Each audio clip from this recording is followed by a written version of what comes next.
So in this test, I'm testing my GoPro Hero 9 Black to see the difference between HyperSmooth Regular and HyperSmooth Boost. So I've got two GoPro Hero 9 Blacks filming at the exact same time, and the first thing I'm going to film is just regular walking. The first thing you're going to notice on the left-hand side with regular, there's a little bit more footage. When I increase it to boost, it has to crop it a little bit more to try to make it smooth.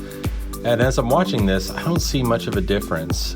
Maybe boost is a tiny bit smoother, maybe less of a bounce as I'm walking, but overall not that much of a difference. Okay, so that's walking. So next I wanted to try out jogging to see if there would be a difference with the boost.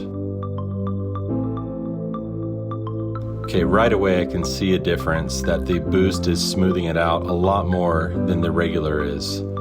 So this is a lot more jostling, jogging up and down.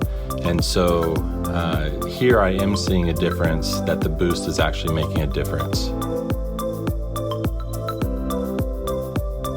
Okay, so that was jogging. What I'm seeing from this is that the boost will give you about the same performance, maybe a little bit better than regular while you're walking.